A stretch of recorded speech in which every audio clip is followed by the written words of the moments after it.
Hi, this is Viram from Vested.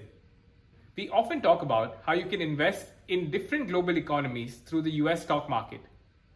In today's video, we wanted to touch upon one such interesting economy that you can invest via Vested, and that is Russia. We'll talk about how Russia has gone about creating one of the most stable emerging economies and which ETFs you can use to invest into the Russian market. So, when you think about the Russian economy, what comes to mind?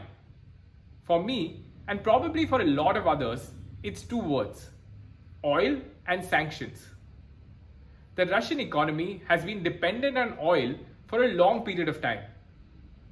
But things took a turn for the worse in 2014 when oil prices dropped sharply and Western countries imposed sanctions on Russia for its invasion of Crimea.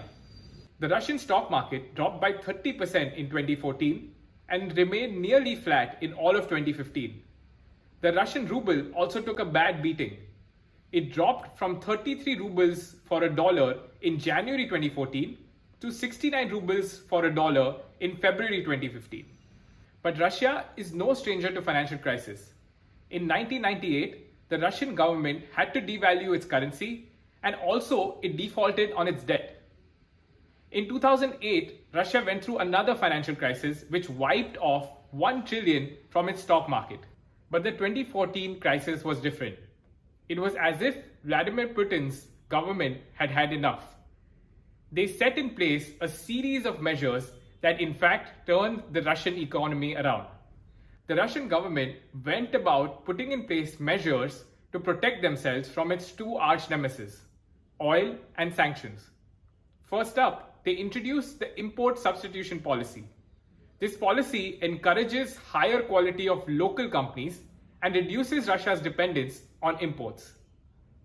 In addition, Russia, like China, has laws which protect homegrown technology companies. So what that has led to is local companies becoming dominant in online fields such as e-commerce and search. The Russian government, in order to reduce its dependence on oil, has started storing profits when oil prices are high so that they can use these profits when oil prices drop.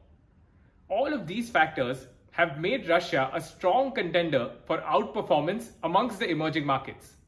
Let's look at some interesting statistics that support this. As of December 2020, Russia had the lowest government debt to GDP ratio compared to 17 other emerging markets. The ratio for Russia stood at 17% compared to India's 76% and Brazil's 82%. In addition to that, Russia has the fifth largest forex reserves, standing at 580 billion, significantly higher than its low of 350 billion in 2015. Another sign of the stability that Russia now enjoys is that the short-term debt that the Russian government owes foreign lenders is only 10% of its forex reserves. Now, when you compare this to other emerging markets, the number actually is an average of 30%. Lastly, Russia also has the fifth largest current account surplus among emerging markets, and they also have the highest government account surplus. All of these factors provide Russia a stable foundation to now go on and build its economy. This stable foundation also helps protect them from further sanctions. We've talked about all the good things. However, there are some downsides. The Russian government will now need to work hard to improve the state of its economy, which has been shattered by COVID, and also to improve on its shrinking per capita income.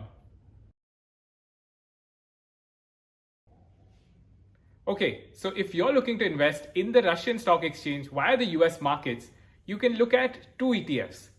One is the iShares ETF, which goes by the ticker ERUS, or the Market Vectors ETF, which goes by the ticker RSX. In conclusion, today's Russia is a lot more than just oil and sanctions.